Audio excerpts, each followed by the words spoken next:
አንዳንድ ጊዜ በአንድ ሰው ውስጥ ሁሉንም ዓለም ታገኛለህ። እኔም ዓለሜን በውስጥ አግኝቼዋለሁ።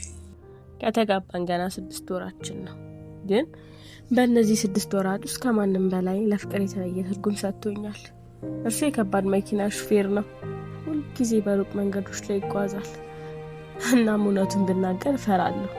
በየሄደበት ቀን ሁሉ ልቤ ከእርሱ ጋር አብሮ ይሄዳል። ስልኩ ሲዘገይ እጨነቃለሁ። ሌሊት ሲሆን ለደህንነቱ ጸልያለሁ። ምክንያቱም የሚወደውን ሰው በመንገድ ላይ መጠበቅ ቀላል አይደለም። እና ዛሬ ልዩ ቀን ነው። በዚህ ሳምንት ወደ ቤት አልመጣም። ዛሬ ግን የሚመለስበት ቀን ነው። ስለዚህ እየጠበቅኩት ነው፣ በፈገግታ፣ በተስፋ፣ በፍቅር። ሄሎ ማንዴ፣ እስካሁን አልተኛሽም እንዴ? ናት እንዴት ተኛለሁ? እኔ እኮ ስልክህን እየጠበቅኩ ነበር እስካሁን። አረማ ሰዓቱን አይተሽዋል? በጣም መሽቷል እኮ የኔ እናት ተኝ። መንገዱም ትንሽ ነው የቀረኝ። እኔ አባ ግን እጠብቅሃለሁ።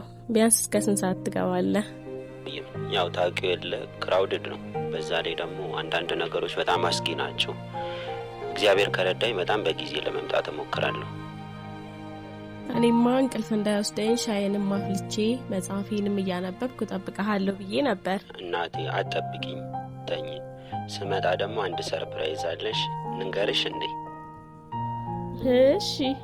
በፍጹም አሁን አልነግርሽም። ስመጣ ነው ማሳይሽ። በህይወትሽ አይተሽው ማታውቂው ትልቅ ሰርፕራይዝ። እኔማ ምን እንደናፈቀኝ ታውቃለህ? ይህን ስራ እርግፍ አድርገህ ትተህ ልጆች ወልደን አርፈ ቤት ቁጭ የምትልበት ጊዜ። እናቴ አይቀርም። ሁሉም ነገር እንዳሰብነው በጥሩ መንገድ ይሄዳል። እግዚአብሔር ከረዳን ይህንንም ስራ አቁሜ በህይወታችን ምንድስ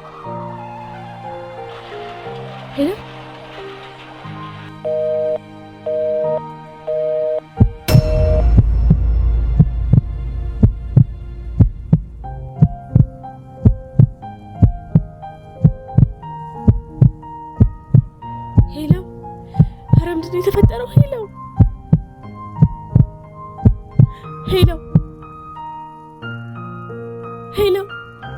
ኧረ ምንድን ነው የተፈጠረው? ሄሎ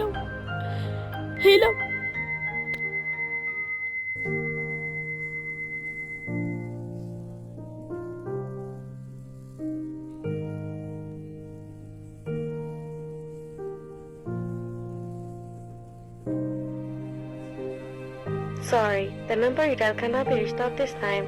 Please redial later.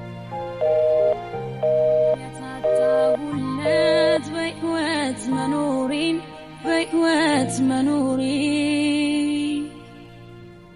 مودة ونساو ساقاو يراسي سكربتشي اهني يالكون قوم يالهوني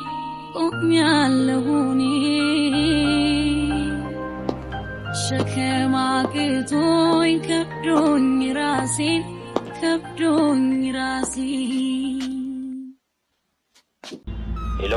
ሄሎ ሰላም ጤና ይስጥልኝ ወይዘሮ ህሊና። የመኪና አደጋ ደርሶበት እዚሁ አካባቢ ያለ የህክምና ቦታ ወስደነዋል። የህክምና አካላቶች ስላለ እርሱ ረዳትና ተጎድቶ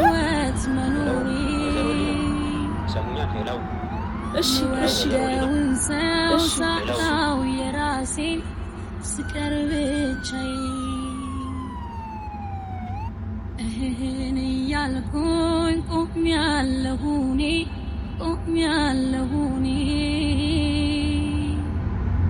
ሸከማ ግቶኝ ከብዶኝ ራሴን ሄሎ ገንዘቡን አስገብቼ ይልሃለሁ በዳሽን ባንክ ሱፐር አፕ። እባክህ አዲስ ነገር ካለ ቶሎ ደውል አሳውቀኝ። ወደውን ሰው ሳጣው የራሴን ስቀርብቻይ ሄሎ ወይ እናቴ ያልኩኝ ቆሜያለሁኔ አባ ትንሽ ይሻላል። አሁን ዶክተሮችም ህክምና እያደረጉልኝ ነው። አንቺ አትጨነቂ። ተመስገን።